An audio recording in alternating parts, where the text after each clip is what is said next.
what they say. Because I mean,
All right, I'm gonna go ahead and get started.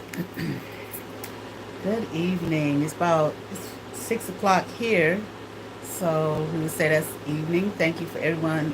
Thank you to everyone for being here. I'm gonna go ahead and get started with this topic that I don't know, just kind of curious about. I don't have any like particular um, point to saying that this is the answer to my particular inquiry. Okay. But the thing that I want to talk about today was the topic of love. Like, what is love? And there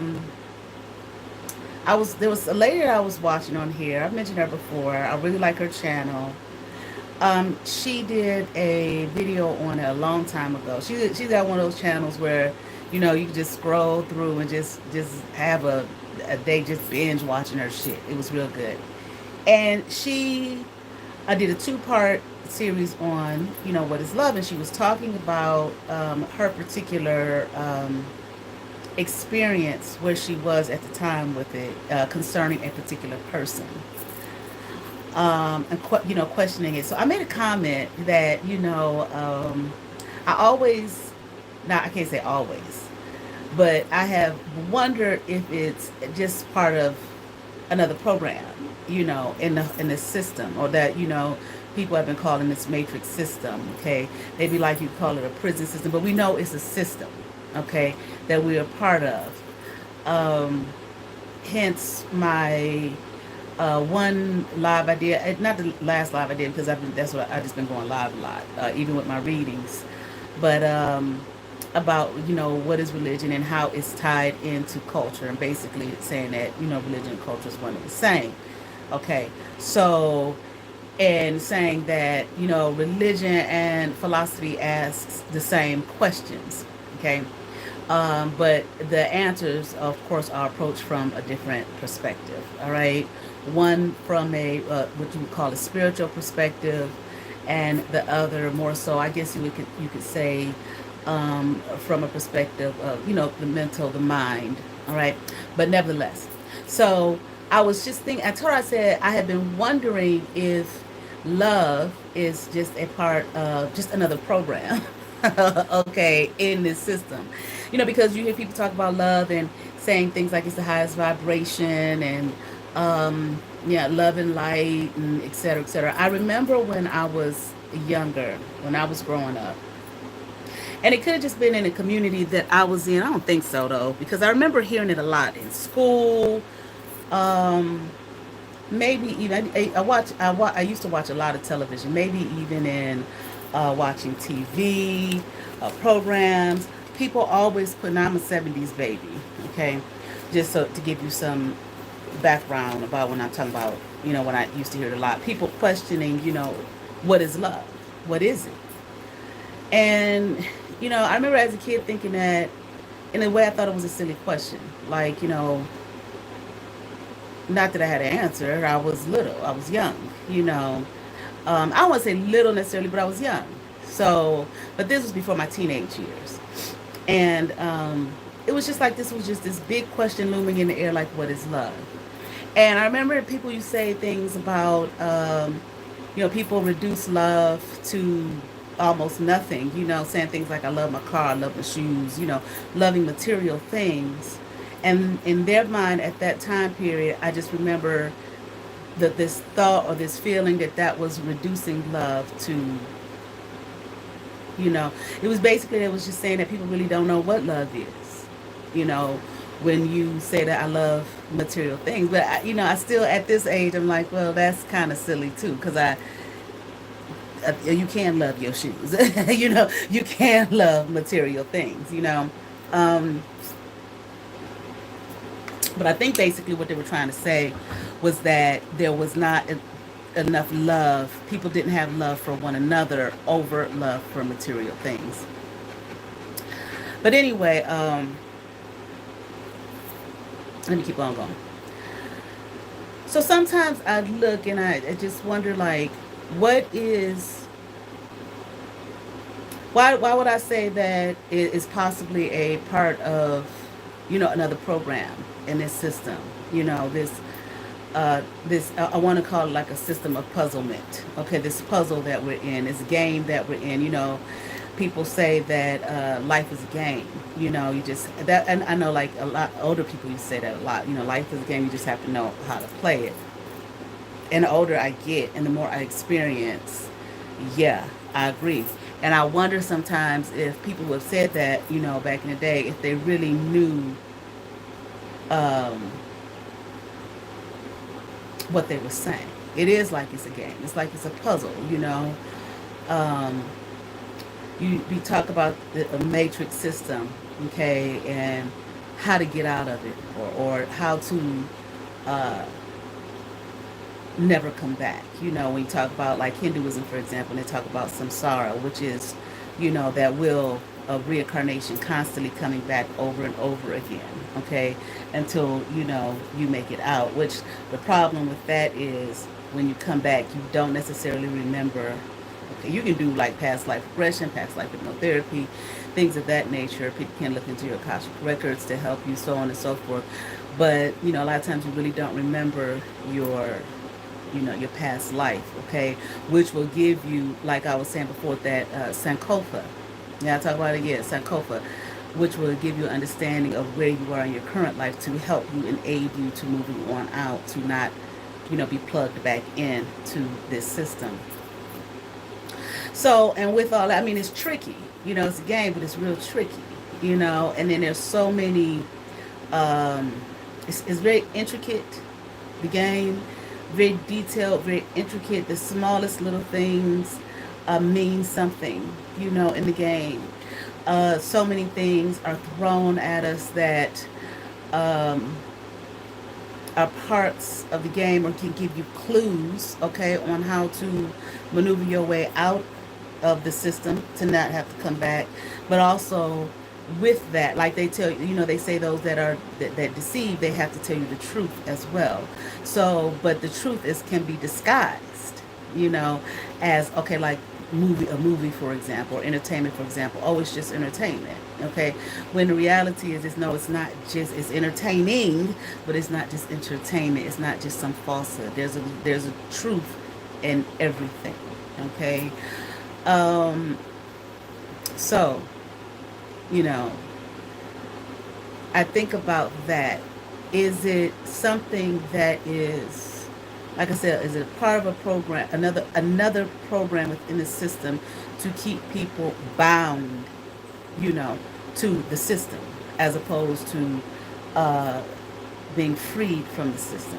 Okay, and when I use that terminology, I'm talking about in terms of, again, being released up out of this system, out of this matrix, out of this realm altogether, okay?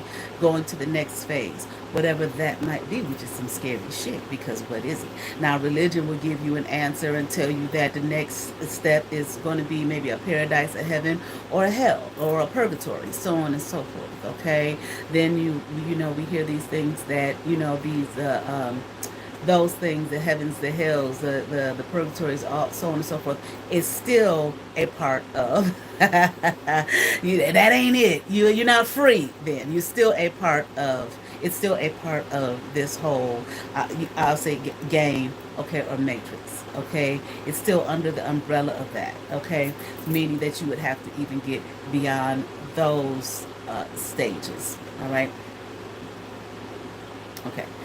Um, and then you can get clues through the many things. I mean, every day, you know, there are clues here to assist you in moving out of it. But if you're told that this thing that we're showing you is a clue to assist you to get out of here, so that you don't have to come back, okay, to freeing yourself, if we are also telling you that it's entertainment, okay, or it's fiction, okay, it's not, you know, real, it's just something made up, so on and so forth, then how many people will allow themselves to uh, let the soul that's within them, the being, you know, the God that is within them, speak to them and say, no, this is a clue. You understand what I'm saying?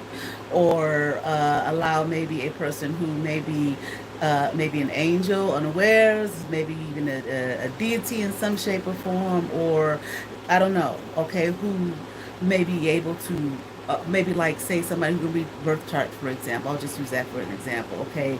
Who can read into the depths of it, who's been sent here maybe even from a future time period. I was having this conversation with someone the other night, who's been sent here from a future time period, has been sent back to assist those, to help them, you understand what I'm saying, to remove themselves, okay, from this system, okay?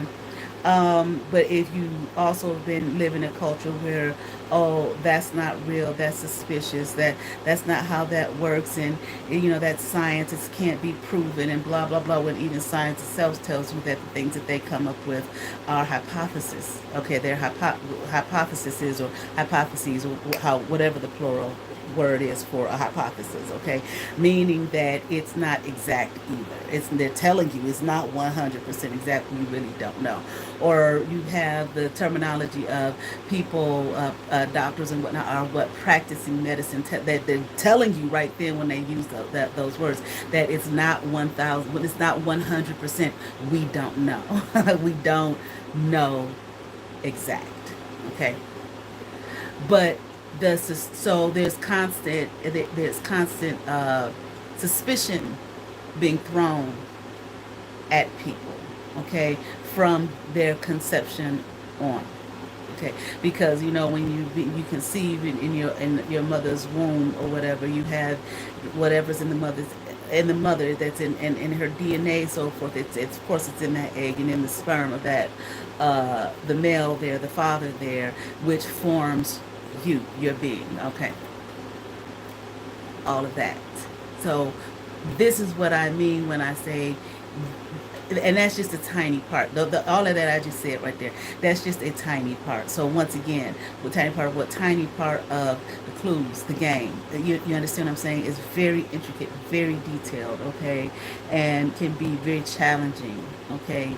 It's almost like it's inevitable, all right, that the majority of people will not make it out. They will continue on that will of reincarnation, that samsara. All right.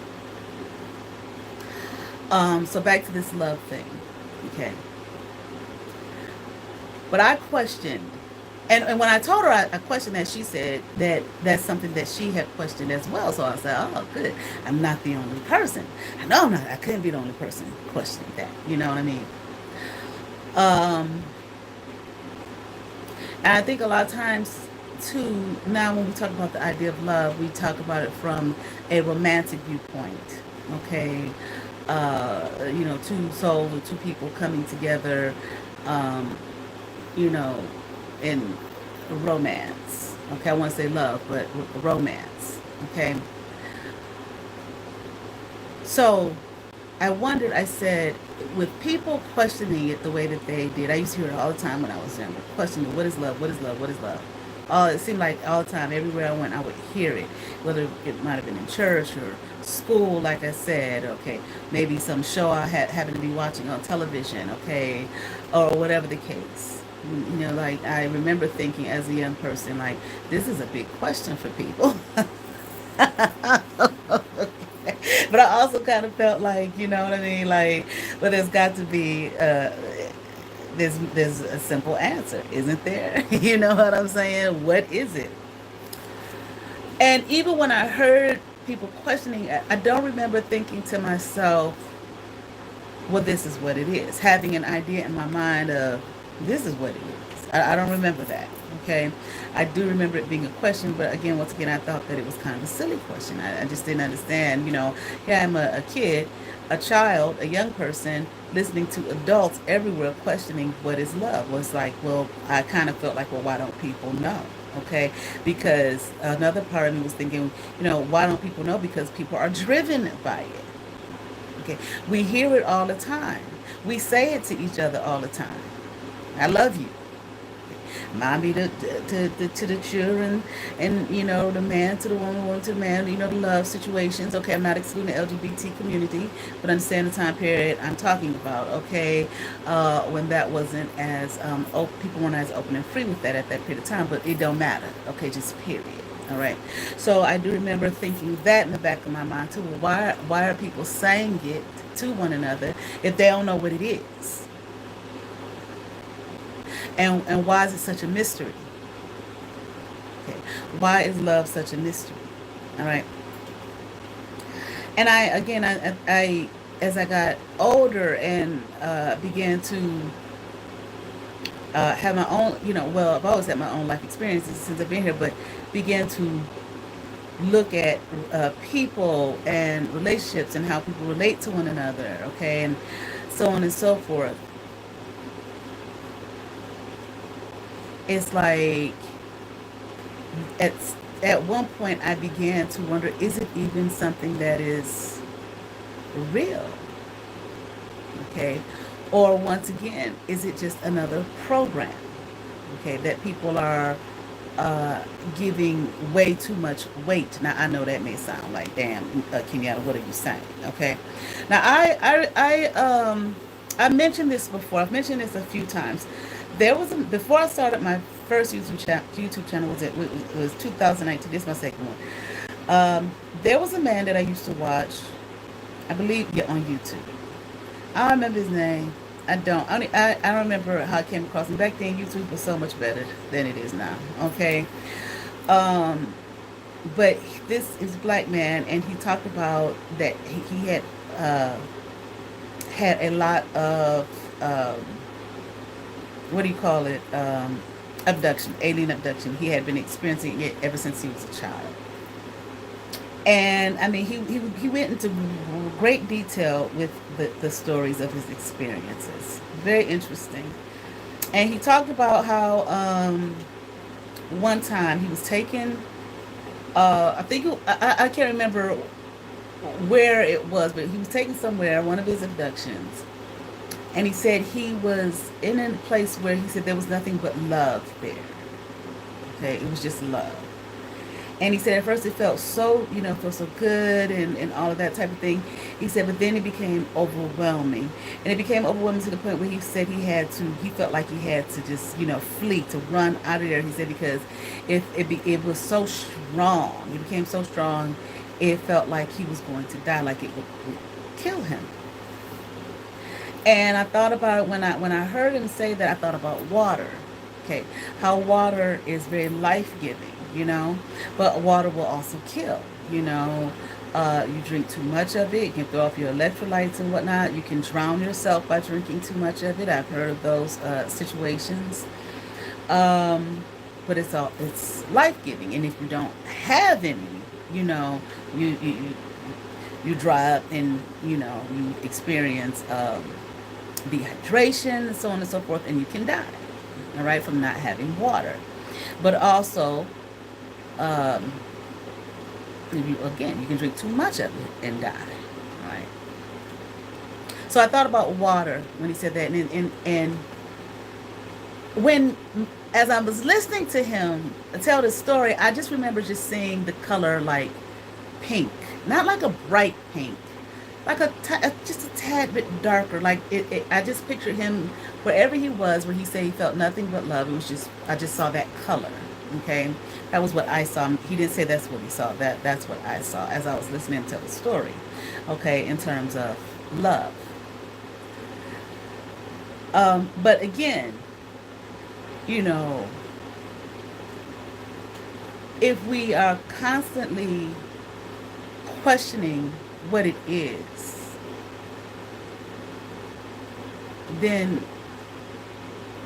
how can a person say this is what they have? I don't want to use the word feel. Okay. Have for someone. I remember, when I was younger, I went to college. I was kind of like a late bloomer. I still am to an extent. Some experiences people have, I don't experience them things like at the same age or rate that a lot of people do. Okay, my peers. Okay, maybe a little bit later with it. Okay, with whatever, you know. And I go to college, and girls, we sit around talking and whatnot, and they would tell their stories about, their relationships and being in love and all of that kind of thing, and I was virgin at the time, many of them weren't, and, so, I'm asking them all kind of questions and shit, right?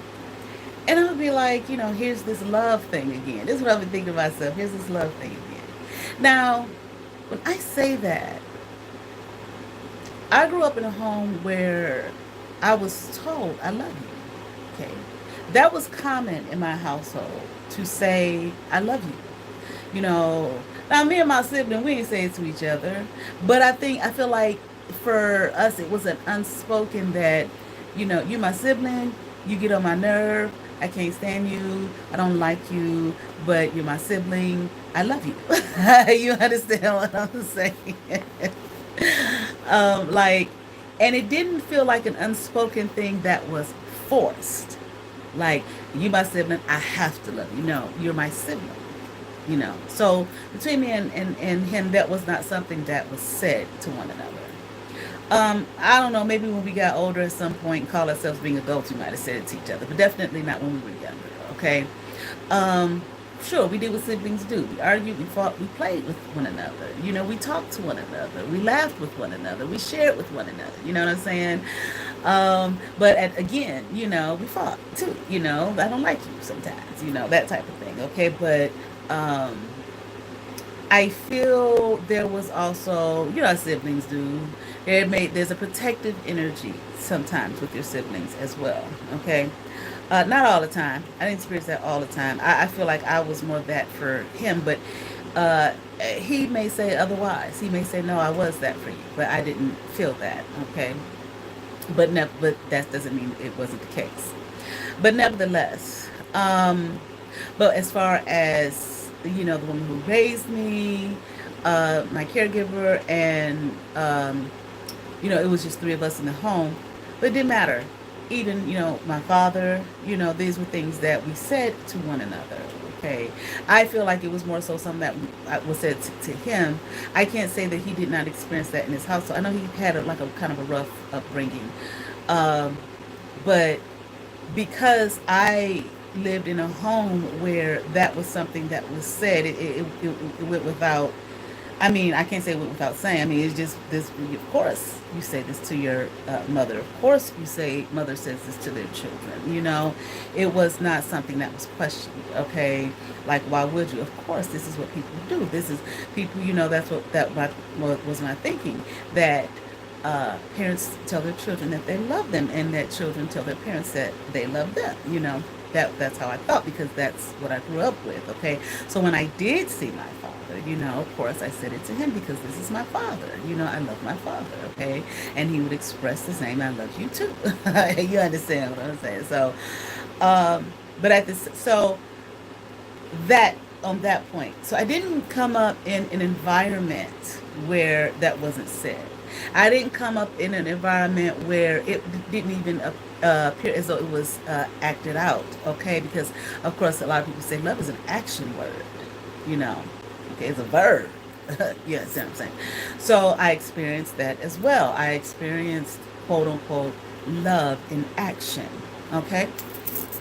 Um, but again, when it came down to like the romantic interest from a girl to a guy, a guy to a girl, that was not. I had boyfriends in high school, you know. Um, I wasn't allowed to, you know, and I probably would have been too shy to and scared to anyway. But I wasn't allowed to. I was told when you're 16, you can have a boyfriend. Well, when I turned 16, I asked one day, and no, I ain't tell you that. Okay, you did, but okay, nah, that is here. No, you ain't gonna have none of that. Okay, so I didn't experience those types of relationships. Now, were there boys that I liked? Of course. Were there boys that liked me? Of course. Okay, but in terms of you going out on dates and all that kind of stuff, no. You understand? No. Okay, she wasn't having that. Okay, so that's not something I experienced until, well, probably my college years. Um, but anyway, there was one particular guy that I really liked. But anyway, back to the story with my friends. So, in college. So I sit around my freshman year and listen to them talk. It was actually my second year of college, but my freshman year away in college. And I'm just listening to them and their stories about their boyfriends and all this, that they love them and blah, blah. And I remember asking them, how do you know? How do you know that, when you're in love with this part, with your boyfriend or whatever? And I guess they kind of looked at me like the baby of the crew, because a lot of the things that they experienced, I had not, you know. And I was always told, you'll just know. Just wait, Nikki. You'll just know, you know. And it's like, okay, I used to feel like there was some book that everybody had except for me. You understand what I'm saying? When it came down to certain things, and that was one of the things, like relationships, it's like, well, I'm not gonna know what to do. I remember my senior year of high school. My junior year of high school, I transferred to a different school. Before that, I went to a very, very small school, seventh grade through 12th grade, and the majority of the students were white. Okay, and the lady who raised was like, you ain't gonna be, she didn't say this, but in other words, if they can't use your comb, don't bring them home. She was like, you ain't talking to no white boys. Okay, well, hell, this is all I'm around. This is what I like. This is all I see, But okay. So my junior year, I transferred to a school which was an all-girls school, but we had a brother school. So I didn't really know any of the guys at the brother school. They all knew each other. It was Catholic school, so a lot of them, they had gone to school together from elementary school, all the way up through. So I didn't really meet a lot of the guys at our brother school until I was a senior. And I remember one of the guys liked me or whatever. Can't get your phone number. Yeah, so I gave my phone number. He called me. We just sat on the phone dead air. I was so shy. I was so scared. I remember my brother was away in college, and I called him and told him, and I was like, we just sit there on the phone quiet. I don't know what to talk about. And he was so cute. I'm hearing divine. He was so divine with me at that moment. He said, get you what do you call those things? A note card. And he said, and write some things down that you might want to talk about, so that when he calls, you had some things to talk about. And I said, well, like, what kind of things should I talk about? And he was so sweet. He was like, well, ask him stuff like what his favorite color is, you know, stuff like, you know, stuff like that. You know, I was like, I was a year ahead in school. So I think I was like 16. By the time I was a senior, I was, yeah, 16, you know. But anyway, so that's why I kind of say I was a late bloomer. I was just a year ahead in school, so I was always with kids that were a little older than me anyway. Okay, but it is so, you know, I go to school with my listen at college, I'm listening to my friends and I'm like asking them these questions of how you know you're in love with the guy, you know, and oh, you'll just know. And then it was this thing, and I was thinking to myself, well, how will I just know? How do you just, you know, what is this thing about love? You know what I'm saying? How do you just know? Here, people are questioning, asking what it is when I'm a kid. Here, I become, you know, a little bit older, still a young person, and it's just like, okay, you just gonna know, you know. Then, what comes up for me is this whole thing of loving someone versus being in love. I remember when I heard that and I'm like, well, what's the difference? You know, I would ask, you know, my friends, my peers in college, like, what is the difference? What does that mean? You know what I'm saying? And they'd be like, it's different like when you love somebody and you're in love with them. Again, I'm thinking, okay, there's some book that went floating around somewhere and everybody had this book with me. You understand what I'm saying? And lady who raised my mom, you know, I thought she was my birth mother, so I'm thank my mom. She didn't teach me any of this stuff, you know. Um, you know, so I was embarrassed because I didn't have the book, you know, that everybody else had. They knew all this stuff that I didn't know, you know. And this is what I felt. And I remember thinking to myself, well, that kind of sounds kind of silly to me. Love is love, whatever it is. What is in love and just love? If you love the person, don't. What's the difference between, you know? And nobody could ever really explain it. Is, you know, they just kept saying the same things over and over again. What were the things that they were saying over and again? In love versus love. And I was just like, well, if you love them, if you're in love with them, don't you love them? Yeah. Well, but that doesn't mean that you, if you love them, that you're in love with them. Okay? I think I said that right. And I didn't get it. You know, I remember like, I was so perplexed. Like, you know, isn't love just love? If you love the person, you love them. You know, so for years for me, I kind of scratched that in love shit. I was like, I just scratched it out of my reality because I felt like if you love someone, you love them, period. You know, um, it didn't make sense to me. I'm hearing the word flawed. I thought it was flawed. Okay, and it's like, well, where did the idea come from? You know, and no one could give me, answer my questions because now I realize that it's not so much they couldn't answer them, but they were doing what they had seen and what they had heard. No, there wasn't a book that was floating around that I didn't get. You understand? There wasn't that. But what there was they were just doing what they had seen being done. They were just saying what they had heard being said. This is what humans do. We repeat, okay, what is being done and said around us, and we act accordingly to the things that are said without any real thought or without any real inquiry. And even if there is, a lot of times some people are not, you know, they like the embarrassment I felt, they may feel that too and may not ask those questions and may say to themselves, well, something must be wrong with me, so let me just fall in line, you understand, and believe and live out what's being said. Okay, some people don't even do that. They just do, because it's like that's just what the world is, you know. Somewhere in their psyche, that's just what the world is, whatever the topic may be. So I'm going to walk in those footsteps. This is what, when I say, is it a part of a greater program? I mean, is it a part of the program? Is it another program? This is what is being counted on that people do, not question. Why would you question hell? We throwing it at you 24/7. We throwing it at you through all the institutions, religion, education, the medical institutions, some kind of way, the entertainment industry. So why would you question it? Why can't you just those people who question it, like myself questioning it, them is the glitches. Don't fuck the glitch, goddamn. In other words, from the higher forces, okay, that want you on that will to continue to keep coming back so that you cannot escape and leave the prison.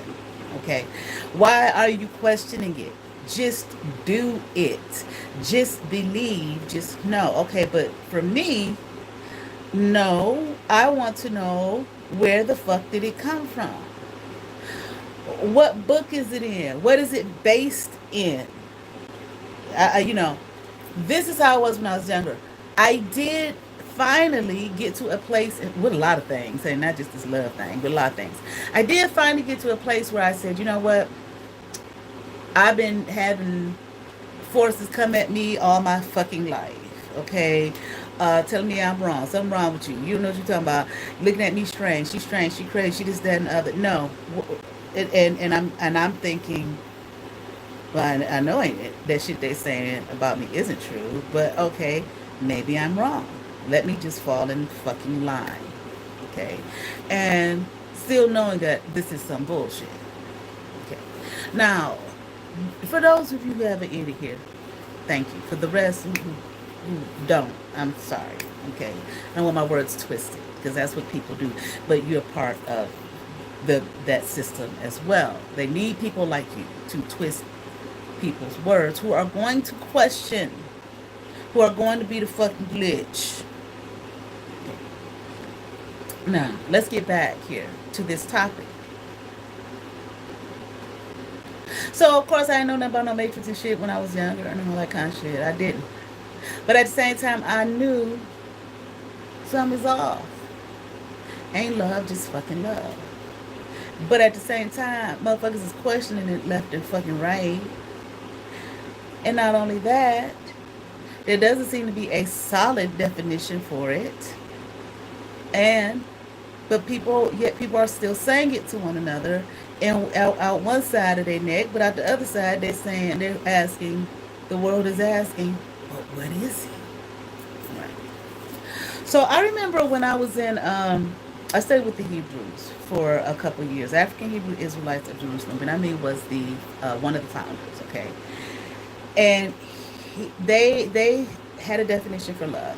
Their definition for love was, because I remember when I first heard it, they talked about how people questioned it. People wondered, what is it? And we're going to tell you what the fuck it is. So when I say it was a question, no, it wasn't just my little world, my little community.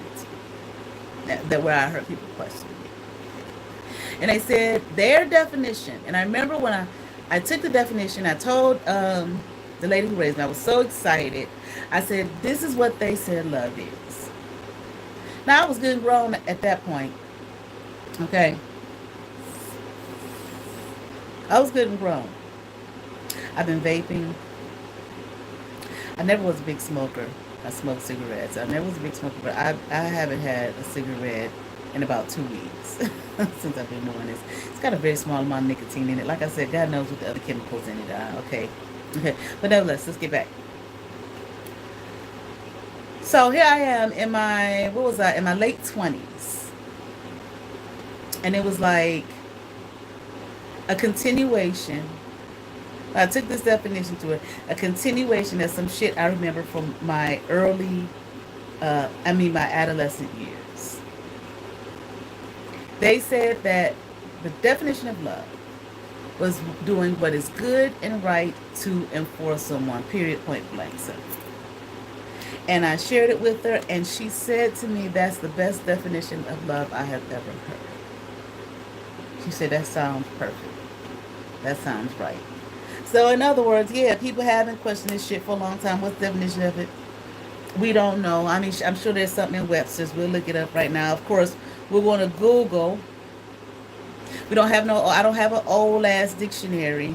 I mean, old ass dictionary that will show you the true meanings of words. Okay, they done change the meanings of words over time. Okay, them dictionaries, if you find them, goddamn, they selling them for about $1,000, $2,000 or some shit like that, or they're in the goddamn library in the reference part where you can't take the book up out of the library. But anyway, okay, but we'll look at and see what they have. But again, for them to say people have been questioning what the definition is, this is what the definition is. This is what our definition of love is. This is what love is. I take it to her. That's the best definition I've heard. So people have been questioning forever. People have been questioning. What does it mean? I mean, what's the meaning of it? All right. So that's their meaning. Okay. Then you have I'm going to go to the scriptures, to the Bible. Now, of course, there's a lot in the Bible about love. Now, I'm going to go to the part, I'm sure for those, you probably know where I'm going to go. I can't remember. I think is it in Philippians? Who I'm about to see.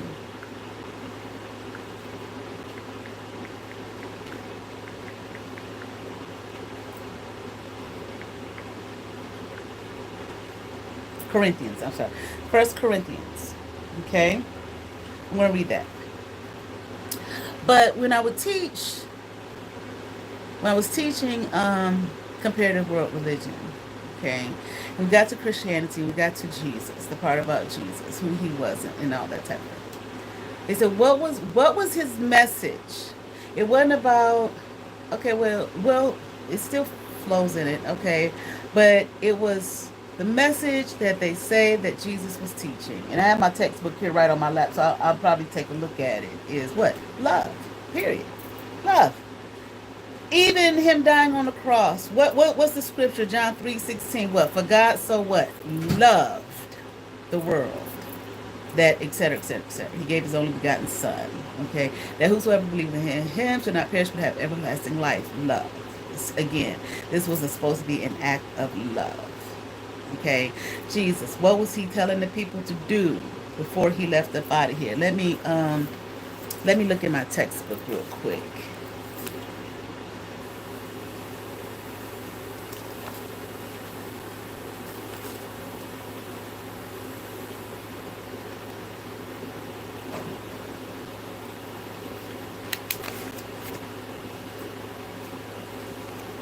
Canon.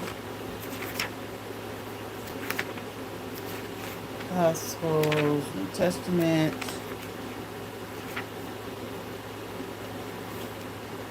The two great commandments. What were Jesus' main concerns?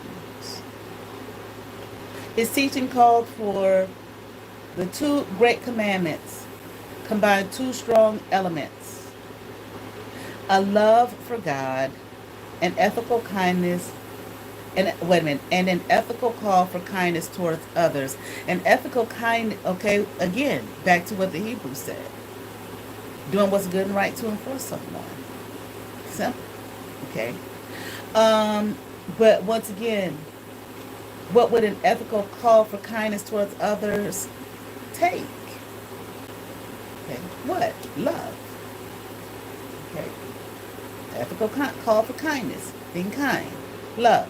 Doing what's good and right to enforce someone. All right. It says more about Jesus and love. Okay. What would Jesus do? Okay. Anyway. Now this is from the religious standpoint as opposed to the political aspect, which still love would fall in that. Okay. But there's more here.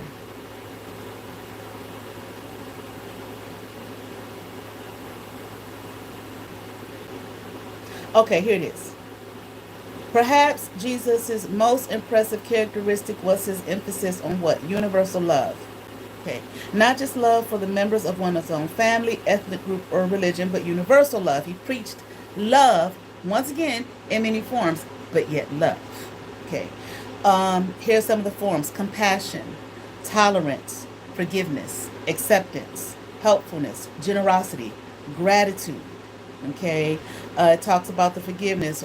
When the two men came to Jesus, how many times should you forgive somebody? Okay. And I'm going to add, when they ask for it, get in. But anyway, what did Jesus say? 7 times. Okay, you should forgive up to what I think it said 70 times 7. Okay, yes, 70 times 7. In other words, according to the author of the text that I'm reading out of, I don't necessarily agree, but this is what he's saying: endlessly. Okay, he rejected all vengeance. Okay, and even asked for forgiveness for those who killed him. All right. He responded to violence with nonviolence. Love your enemies. This is what Jesus was preaching. This is here. Love. This is what we're talking about. Okay. Do good to those who hate you. Bless those who curse you. Pray for those who mistreat you. Somebody hits you, give them one cheek, give them another cheek, etc., etc. Okay. Give to everyone who asks for it. Okay. When someone takes what is yours, don't ask for it back. Do for others what you would have them do for you. Okay. Now, I'm not saying necessarily that all of those things equate to love. I'm not. Okay. You understand what I'm saying? Okay. But I'm just reading out of the book. But when people study the life of Christ, well, of Jesus, okay, the Christ, okay, or the anointed one of however many there are anointed ones, okay. This is what they say his teaching was really about: love. Okay, be a father to the fatherless. Okay, help the widows. You understand what I'm saying? Give the people who ask of you. Give love, kindness, ethical kindness. Once again, that this is the teachings. That this was his teachings. Love. Okay. There are some who say that when you study I'm not gonna say all religions, okay, because how many are there? But I'm gonna say when you study, there's some who say, I'm not saying that I'm saying this, okay, who say that when you study the world's major religions, okay, that is a running theme that you will find, okay, teachings about love, okay. Now we got a lot of stories around it that may make one question, is that love? But again, you would question it if you don't know the definition of it. Or if you think the definition of it is just doing, something sweet and soft and kind and cuddly, okay? Like the man said who experienced, who I told you about, who said he experienced love in its purest form. How blissful it felt initially, okay? But the longer he stayed there in love, okay, not what I was saying about when people say they're in love with somebody, but they, I love you, I'm in love with you, but I don't love you, whatever. I'm not talking about that. When he said he was in whatever, like the what would you call it, the entity or the space, I don't know, but in actual love, meaning from his perspective, if we were to take that what he said is true, and let's just say it is, because I'm not gonna say it's not. I didn't experience it, doesn't mean it's not real. Yeah, because people have a tendency to think that because they, in their limited world, okay, and I do want to go talk about Hinduism a little bit, not today, okay, which talks about our limitations, okay, which I did already study on here, but I like to do it again because I like the topic, okay, and Buddhism and whatnot, some of the religions, okay, that I taught, I like talking about them, but anyway, in their limited world, They have a tendency to think because they haven't experienced it or they never heard of it, that it's not real and it don't exist. We have to be broader in our thinking. That's foolishness. How many things are in this world to know, to experience, that just simply are? It's infinite. And I'm talking about the material matrix shit. It's infinite. It's never ending. It can be never ending. Okay, so let's get past that limited thinking. Okay, so back to about the man that I used to listen to who would have these abductions, and he's feeling it, he's in it. Okay, and he talked about how wonderful it was, and it was so peaceful and it was full of bliss. But the longer he stayed in it, it was so overpowering and it just overtook him. And he said he had to leave about it because it was so strong and so powerful. He felt like he was going to die, like it would literally kill him. Okay, that's like someone, maybe others have experienced this. I dated this guy for a minute, for a little while, and he used to say things like, "Your love is too powerful. Are you real?" In other words, he couldn't handle it. Okay, I always just feel like uh, I'm being kind to you like human beings should be. If I say that I care for you, you understand what I'm saying? And we're gonna be in a relationship. I'm doing what a human being should do. You know what I'm saying? Not because I'm obligated to do it, but because I want to. Because I care for you. I like you. Hey, I love you. You know what I'm saying? But it's kind of crazy because it's like it shows you. I mean, a person can be so used to the opposite. They can be so used to the toxicity that is, and they know it's not right when they're in it. They know that this is not what I want. This is not what I want to experience. I want to experience love for real, but then when it comes, they cannot handle it. But the thing about it so interesting is we live in a world where we're always talking about it. Love, love, love. Love is highest vibration. Love is this. Love is that. Love and light. Love, love, love, love, love. But it's obvious it's not. These are just. It's just talk. Because if the world really believed it in fullness and its power, and that it is truly the highest vibration, etc., etc., etc., and it could change and blah blah blah. What we live in, we would not be experiencing the things that we are experiencing. Okay. Now, then you could also talk about, from the prophetic standpoint, that, some people may say, are saying and maybe saying, we're living in the last days, and some of the things that were prophesied that will happen in the last days of the world. Well, the world's going to continue on. This matrix system, I guess, okay, will continue on. It just from one age to the next. Okay. But those things could be because of the lack of what? Love. Right. That is, it's just really just lip service. Okay. Because it really seems like maybe it is too powerful. If it is real. If it's more than just a program in the matrix, maybe it is a program in the matrix, or maybe what it is one of those clues that if you can really get on it, it will lead you to freedom out of the matrix, out of samsara, out of the will of reincarnation. Okay. So you don't come back to this month. You've graduated. You have successfully understood it, lived it. It has become a part of you, okay? But I do think first, one thing that people will always say as well, you can't love nobody if you don't love yourself. You know what I'm saying? But that's when we're talking about maybe romantic love, because what about the love of a parent to a child? But you have parents that don't love their children. It don't matter if I birth them or not. It don't matter if they see them, I see flesh in my flesh, whatever. I don't like my child. I don't love my child. There are people who feel that way, okay? Now, let's look at 1 Corinthians 13, 4 through 8, okay? Because I remember thinking, okay, well, what does the Bible say about love? Now, the Bible says a lot about love. You will find some older texts that say the word love and the Greek has been translated to what?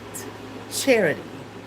Okay, so when I was coming up, those words were used interchangeably when we talked about the Bible, the scriptures. All right, First Corinthians. I'm reading from the New International Version, the NIV. Well, but I remember when I was growing, cause I went to these Christian schools and everything, church. They acted like the NIV version, the NIV, New International Version. They acted like it was just some demonic, satanic shit. Okay, and only the King James was the right version. Okay. Um, Come to find out, I believe when I went to seminary, they taught us that, if I remember correctly, that I think the NIV the was more uh, closely translated, as close as you can get to the correct translations, over the King James version.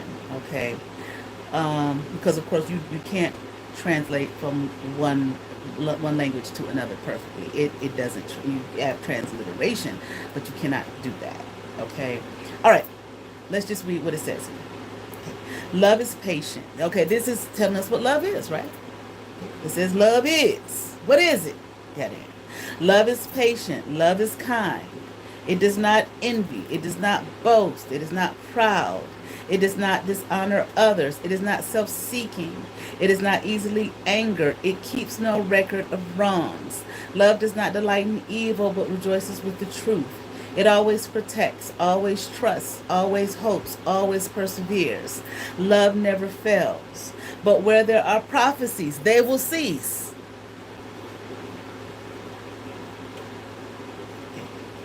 Where there are tongues, people talk about speaking in tongues, okay? They will be stilled.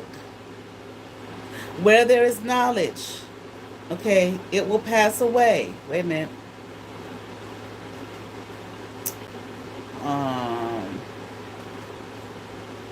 Let me see. Hold on.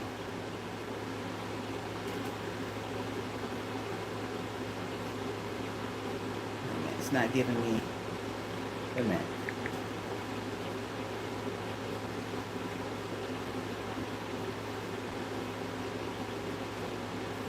Okay. For we know in part, and we prophesy in part. When completeness comes, what is in part disappears. Then he goes into that. When I was a child, I talked like a child, I thought like a child, I reasoned like a child. But when I became a man, I would have paid. I put the ways of childhood behind me. In other words, though, when I got to that part where I said, love never fails. Prophecies don't cease. That does not outweigh love. Here, according to this. Tongues, being able to speak in other tongues of other languages, okay, or whatever the heavenly languages or languages on earth, whatever it may be, okay, however you're endowed by the power of, what is called the Holy Spirit, okay, some may say the Holy Ghost, okay, that's gonna stop, and they look at that as some powerful shit. That's gonna stop. That's still where there is knowledge, even all knowing. Books, knowledge, that's going to pass away. But love never fails. Love outweighs all of these things according to this. You understand? Okay? So, is it that? Couple of things. The way people use the word love, is it just straight bullshit? I say the way people use it, not it itself, at this point. Or is it something, now think about these things here. Love is patient. I think, at one point when I was thinking about doing this talk, I was thinking like, maybe it is in order to be able to love another, regardless, child, mate, friend, whatever, one must have love of self first. I remember when my daughter, look, when they toddlers, they're so cute, they're so pure, you know. The kindergarten.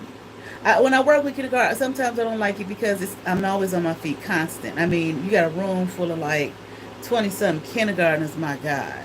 Okay? That ain't no easy shit. Okay? Um, but they're very pure still. State of, just pure. Ain't no, what's the word I'm looking for? Ain't no pretense with them. With toddlers, none, ain't no pretense. This is in their purest form. Okay. Um, and you can, if you pay attention to the child, you will learn, and you will learn a lot about who that person is, because that's who they are. Okay. You can teach them, you can train them, you can guide them, this, that, and other, but that is who they are. Okay, but never, but back to what I was saying. And we were in the store, and they loud, they talk loud, they don't know nothing about they don't want to talk loud, they just free. And I don't know, the topic came up of suicide. I don't remember how, but she asked me what it was, and I explained to her what it was, and she said, "Well, why would someone want to kill themselves? That doesn't make any sense." And she was so loud. It was so funny, in the sense of, she's right in her pure form. She said that doesn't make any sense. Why am I saying that? Because I'm just talking about the idea of love of self first, in order to love others. Okay. I'm not saying that that's the case. This is. I don't know. See, these are the things, things that people say in the society. But where is that based at in? No one can tell you. That's just how it is. If you ask, well, what do you mean? Why would you ask that? Don't you know that? It, we got all kind of shit in this matrix. And if you question it, people are looking at you like strange. Why are you questioning that? Question all things, goddamn. Okay. Why wouldn't you question it? What is it based in? Where did that thought come from? Okay. That you're telling me I need to act out and be. For what? And if I do not, what? Well, the reality is, what folks gonna do is they're gonna shun you, they're gonna stalk you, they're gonna make fun of you, they're gonna bully, all types of things. She's strange, she crazy, he this, that. That's what they're going to do. But at the same time, while they're doing that, they're just going to live blindly by these societal ideals and rules and regulations that ain't based in anything. It's just powers that be, matrix controllers, or just know that most people are sheep, and they're going to do whatever the fuck they're told to do. They're not going to question shit. Okay, but let's look at this. Love is, so if we're talking about just even love of self. Okay, love of another person. Even love is patient. Okay, people are different. Their worldview, people can grow up in the same household with same parents and everything. Their worldview will be different because people are different. What goes into that? You got, when was you born? Where was you born? You got all kinds of astrology chart. They can go in death, past lives, all kinds of shit. Okay, and while you see the 6, the other person sees the 9. Okay, yet if they switch around here in the patients, then that one who sees the 6 will see the 9, and the one who sees the 9 will see the 6. Oh, I see. Love is patient. Now I'm open to seeing and hearing and understanding, to the best of my ability, your worldview, your perception, your ideas, so on and so forth. Love is kind. Okay, kindness just done gone out the window. I don't know if it's just gone out the window, if it was always out the window. People try to act like the world nowadays is worse than ever. I don't think that it's worse than ever.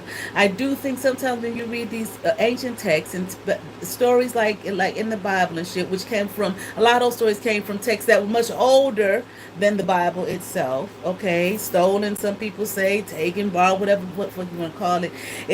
Human beings have always done the same shit. They do the same shit over and over and over and over and over and over again throughout history. They just do the same shit all the fucking time. They ain't never been kind to one another. It's not new. Okay. It does not envy. That's overboard nowadays. But love and light. Okay. Say it, but we'll do all kind of shit to you. Put you in bottles, visit you in your dreams, do all kind of witchcraft on you, with witchy dumb and all of that kind of stuff. Okay, simply because they're envious. Okay, whatever reason, which can go into the whole idea of a lack of self-love. Okay. It does not boast. I'm better than you. I'm greater than you. I'm more spiritual than you. I got the power more than you. Okay. It is not proud, or what they say is not puffed up. Okay. Pride goes before destruction and a haughty spirit before a fall. Who gives a fuck? This is the idea. I'm not saying you shouldn't give a fuck. You should. It's not proud. Pride goes before destruction and a haughty spirit before a fall. But in other words, the actions of people, or the actions of humanity says, so the fuck what? You understand what I'm saying? Basically, though, at least according to this scripture, they're also saying fuck love. But in the same breath, we'll say, I love. Okay? You, another human being, or humanity, or whatever the case may be. It does not dishonor others. Lying on people, gossiping about them, so on and so forth. But again, one side, I'm love and light, love, lit, love, this, that, and other. The other side, that person, A, B, C, D, just nothing but lies. It is not easily angered. Again, why? It's patient. You know, I'm understanding it. This, if this is what love is, okay, it keeps no records of wrongs. You did that to me. You say you love me, and you did that. And if that other person loves you, they will apologize. In love, we were talking about love. They will apologize. They will take accountability, responsibility. They will recognize themselves. They will recognize they're wrong. I am sorry. I did that to you. I hurt you. I remember they used to say two things. People have the hardest time saying, I love you and I'm sorry. Okay? Or I apologize. All right? Let's get back. Okay?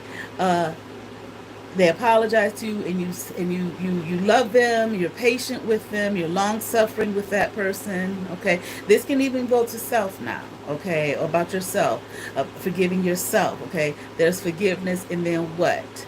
God so loved the world. So what does God do? Throw your wrong into the sea of forgetfulness. It is forgotten. It no longer is. We begin anew.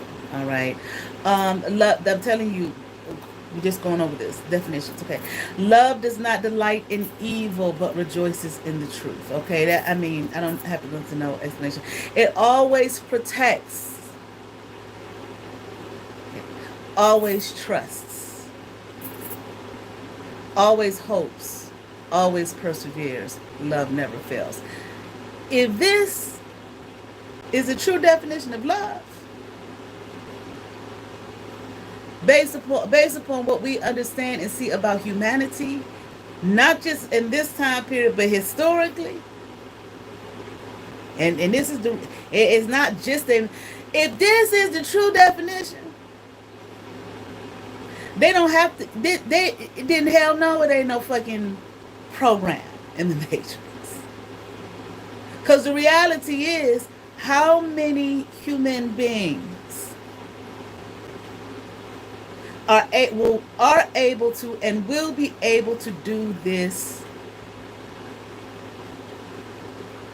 in the true sense of the word? This is difficult.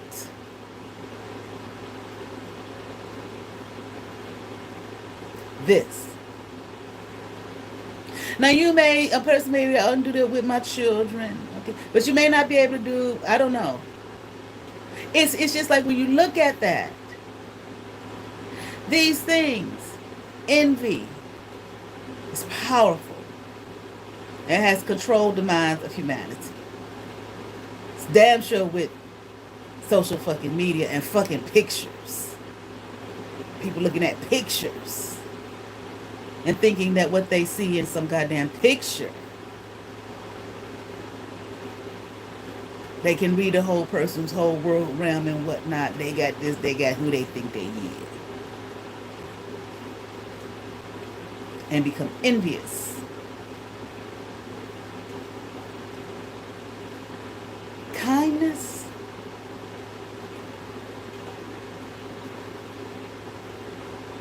Ain't that many kind motherfuckers out there nowadays. And like I said, there probably never was. Ain't nothing new under the sun. Human beings aren't any different now than they've ever been. And all you gotta do is crack open some books and read some goddamn story. Look at some. Hell, you can even look at some. If you don't want to go that far back, you can even look at some of them old black and whites and be like, God damn, they're the same. They do the same shit. Mean, heartless. It does not boast. Well, that's our whole world now. Boastful. Especially when you got social media to show you some pics so people can look at pictures. Look what I got. You ain't got, look what I got. I'm better than you. Make all y'all envious. That's not love. It's not proud, does not dishonor others, it is not self-seek, so on, etc., etc., etc. To ride this fucking wave of this in general, and that be the entirety of your being, with everyone you meet, with yourself, yeah, you have done some serious work on self to be able to be this, to find yourself free from this system. So then, no, maybe it's not a program. Maybe it is what they say it is. But also knowing that the majority, most of humanity, the great majority, will never achieve this in fullness. Okay. This is what Jesus, okay, you can call me Yeshua, this is what he preached. This is what he did. This is the life that he lived. But then they tell us, well, he wasn't even real no motherfucking way. Damn, then we really fucked, right? I'm just saying, or, he was an ascended master. How did he ascend? Not because of, what did it say? Not because of his prophecies. I'm just using this man, this character, this person, whatever, as an example. Not because of his prophecies, because in other words, according to this scripture, that's going to cease. That doesn't mean anything. You can prophesy to the cows come on, and it happened. Okay, whoop-dee. Many will, many have. Doesn't mean anything. According to this, it's not greater than love.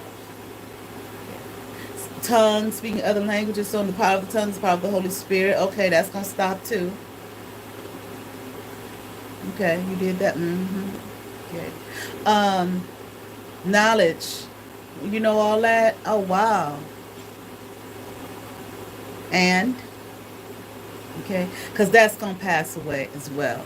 But what will always, but what never fails, in other words, these things will stop, be stalled, pass away.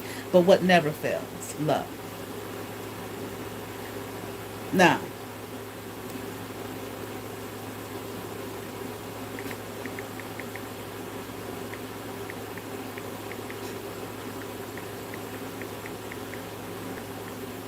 you have different types of love. Now, this is according to one particular tradition, the Greek tradition. Not the rest, not the whole world's tradition, okay? That's what we're talking about, culture and religion and so on and so forth. Cultural. Different types of love. Romantic love, or eros. Erotic, in other words. E-R-O, erotic. Romantic love. Platonic love, or filial love, or what they used to call brotherly love. Okay, love from platonic love, just a friend to a friend. Okay, so you have family love. You have, which is storge. It says selfless love, or agape love. Okay. There are a couple other ones here I've never heard of. They look like they've added them since when I was younger, because those were the ones they taught us about. Then it says playful love, which is ludus. Obsessive love, mania. Is that love? Or craziness? Okay. Enduring love, pragma, and self-love, Philatia. Okay, according to what? The ancient Greek tradition, once again. Um, okay. Now, but let's look. These categories, while often used in modern discussions, offer a way to understand the various nuances, of course, of human affection and attachment. That kind of goes back into, though, what I used to ask people. What do you mean in love versus love? Okay. If you love that person, don't you just love them? You understand what I'm saying? I love you, but I'm not in love with you. When I used to hear that, I used to say to myself, well, then you don't love them, period. Just say that. I love you, but I'm not in love with them. Then you don't love them at all, which is okay. You don't have to. I'm talking about from the romantic aspect. Okay. All right. That's pretty much it. I can't really think of anything else. I just when I heard her say that, I said, yeah. I told her that she was only. I think she might have been the first person I shared that with, and when she came back, she said, I've wondered as well if it was just a part of a program, another program in the system here. Okay. Which honestly, even though I said all that, it still very well could be. It does nowhere in there did it say shit about a fucking feeling. All right, but now let's look at Webster's, because Webster's might.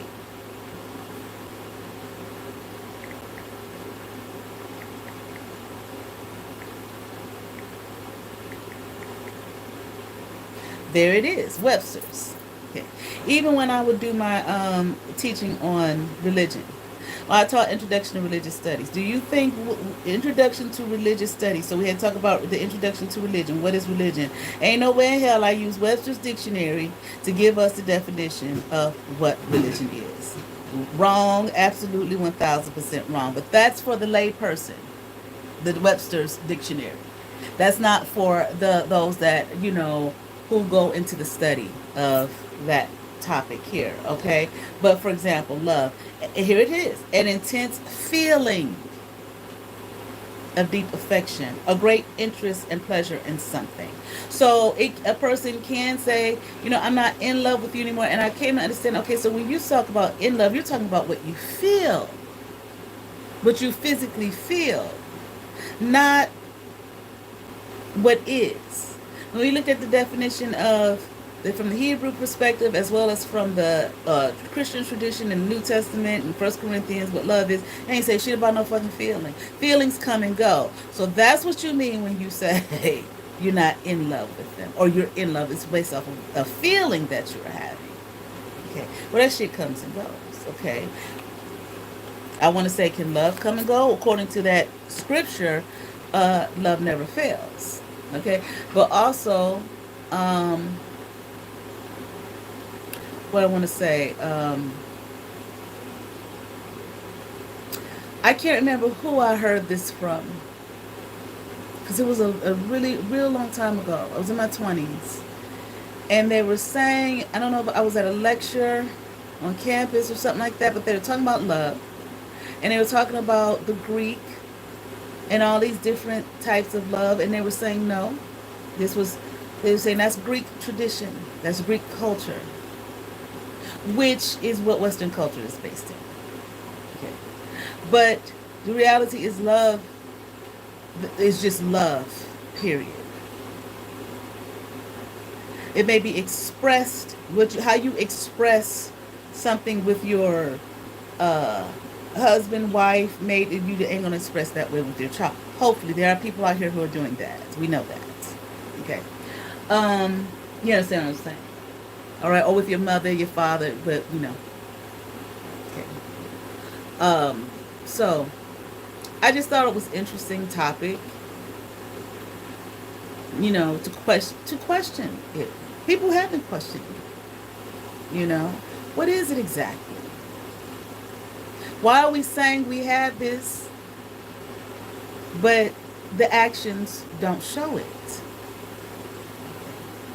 Or why are we saying we have this, but then questioning what it is at the same time?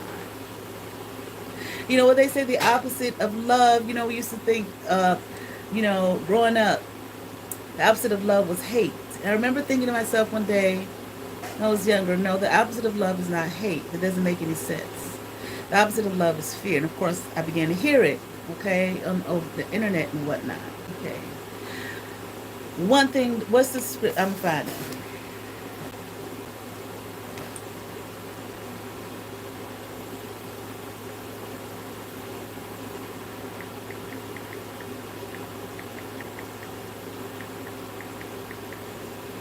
What does it say here?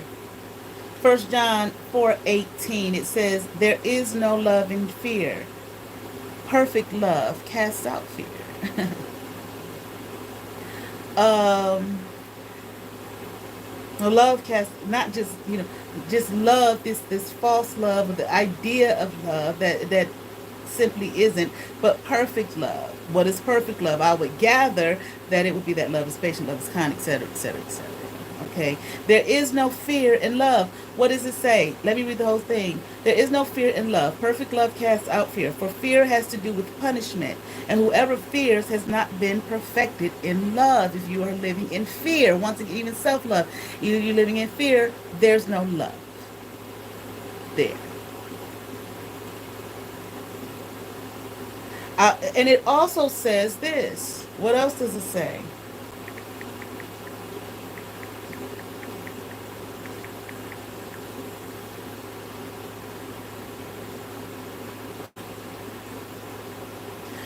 First John 4:8. I thought that was what I just read, but I guess not. Whoever does not love does not know God. Why? Because God is love. Okay, according to this tradition here. Okay, and this is, again, like I said when I did the live on religion and culture. The culture of the West is Judeo-Christianity. Okay, and this falls, of course, I'm reading out of the scriptures of the Bible. Okay, Christianity. Okay, Judeo-Christian tradition here. Perfect love casts off fear. Who doesn't? If you don't know love, you don't know God. Why? Because God is love. It's not an emotion. It's not a feeling. God, well, we would think that God is patient, kind, etc., etc. All those things with us, if God loved the world and sent His only begotten Son, etc. That whosoever believes in Him should not perish but have what? Everlasting life. Getting the fuck up out of this system, out of this matrix. Okay, not come back over and over again. Oh, die and come back. Or living, really living in a state of death that we call life, but obviously is quite questionable in that regard. Dying, escaping, up, got to come back to death. Trapped, limited. When the soul is really beyond limitations, but now the soul is trapped in the flesh. Over and over and over and over and over again.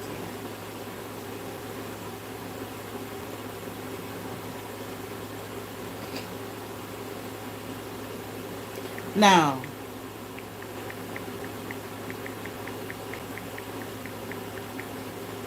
someone may say, well, the tradition that you're reading from doesn't believe in reincarnation. Not so. That is not true. That's what you've been told, but that's not true. Now, confirmation. What does the scripture say? Hebrews 9:27. It is appointed unto man once to die. Yes. Not once to live, but once to die. Meaning, what do I mean when I say that? Me, for example, myself, and all of you. Me, my soul expressed as Nikki Kenyatta Lewis in this life will die. There will not be another Nikki Kenyatta Lewis. Not the name, the person. The soul, though, how many lives have I lived? The soul can be encapsulated once again. My soul can be encapsulated once again and brought back to this motherfucker. And the soul limited again.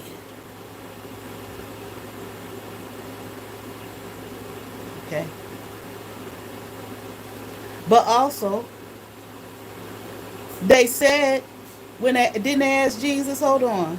So no, that the tradition doesn't believe. That's what they told you. Okay. Um.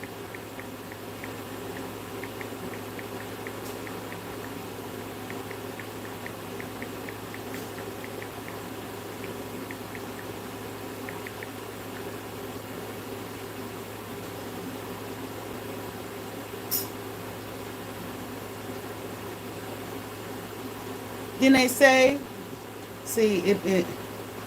Wait a minute.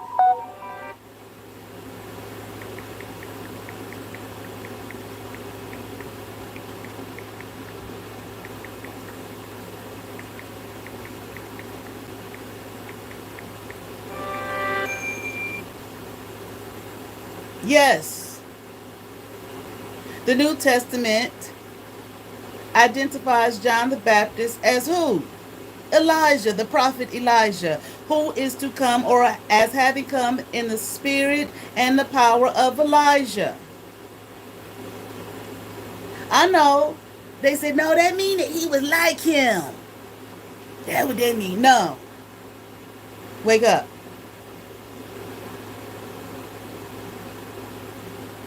It says this means John's role in ministry were seen as fulfilling the Old Testament prophecy of Elijah's what? Return.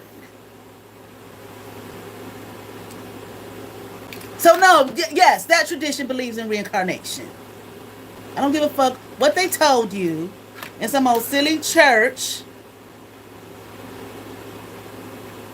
because they got their orders from on high in Rome,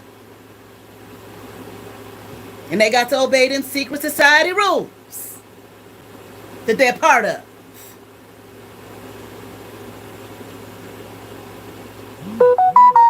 Confirmation.